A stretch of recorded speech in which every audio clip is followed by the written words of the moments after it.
Hello everyone, my name is Arman and I want to welcome you to Simple Money, and in today's video we're going to be talking about how to start a business.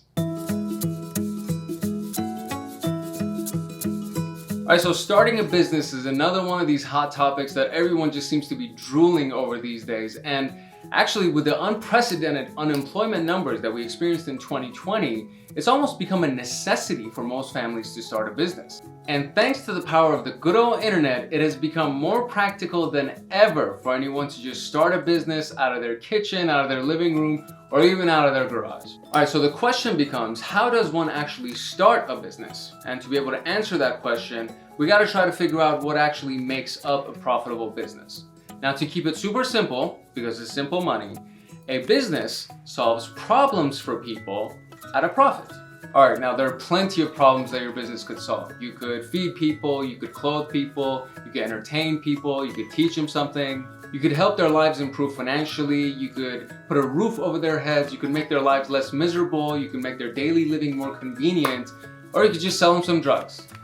I'm just kidding. There are literally hundreds of problems that your business could solve, and if you can't think of a new problem to solve, you could probably look at a current problem and then solve that, but just do it faster or cheaper or at a better quality, or just even combine all of those things and really just expand that marketplace. Alright, so let's say that our new business is going to solve the problem of quenching someone's thirst, and we're going to do it through selling them some really yummy lemonade. Now, just like any other business, our lemonade business has to have three different parts to it. There's production, which is actually making the lemonade. There's marketing, which is selling the lemonade. And there's operations, like customer service, fulfillment, things like that. Now, the next step is to try to figure out how to actually do all of those things systematically in a way that you can actually walk away from the business. Now, this part is very, very key. The difference between a self-employed person and an actual business owner is that the business owner can walk away from the business and the business will still function and it'll actually operate.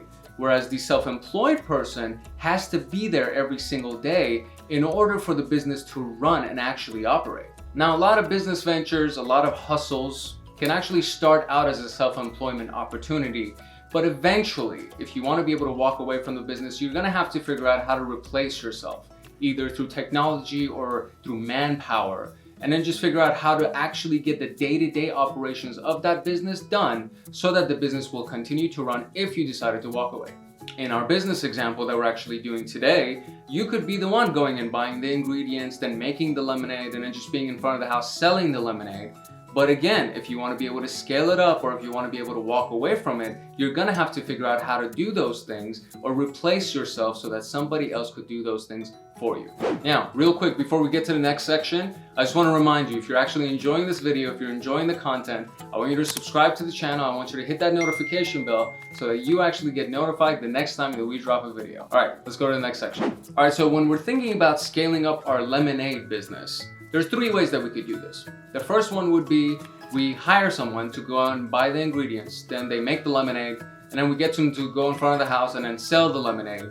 And then if we can work on the numbers and figure out the logistics, we can set the margins in a way that not only will be able to pay this person, but we'll actually have something left over at the end of the day so that we can take our profits as well.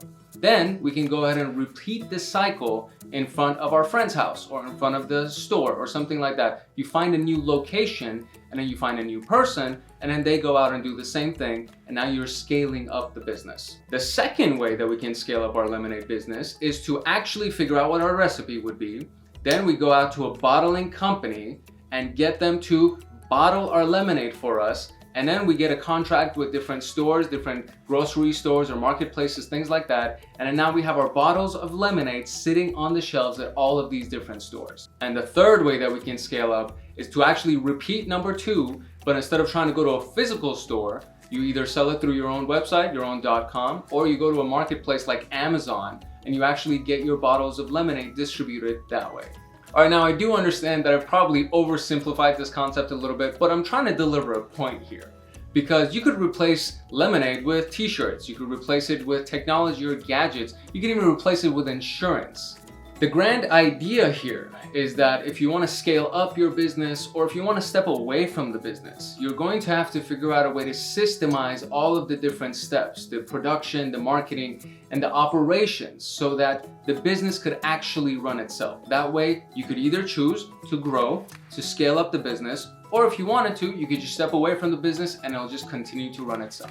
All right, so a few things to keep in mind. Instead of going out and actually producing the product yourself, you could buy it at wholesale prices and then just distribute it. Or you can even become an independent contractor with some companies and just get paid to distribute their products, and you don't even have to worry about everything else. Another thing that you can keep in mind is that instead of running the operations in-house and doing the customer service, all those things yourself, you can also outsource that to a third party and just have them do it for you. And if you're outsourcing your production as well, the only thing that you have to worry about now is just marketing and selling. And finally, I will say that there has never been a better time in the history of humanity for somebody to go out and start a business and scale it up to make it a profitable enterprise. The internet has completely leveled the playing field so that literally anyone can go out and start a business. So now the only question that's left is, do you really want to start a business, or are you just posing? And if you really do want to start a business, then we have another video that you can watch. It's called the SWOT analysis, and I'm not going to give it away because I want you to watch it, and you can watch it here. But if you go watch that video, it'll help you kind of get in a right mindset and really prepare so that you can get your business off to a great start. All right, that's all we have for you today. Thank you so much for watching. I hope you enjoyed the video, and make sure you leave us your comments. We want to hear from you, and then we'll see you in the next one. All right, thanks for hanging out. I hope you enjoyed the video, and if you did, make sure you subscribe to our channel, hit that notification bell right there, and then you'll get notified the next time that we drop a video. Actually, why wait? You can watch this one, or even that one. So many choices.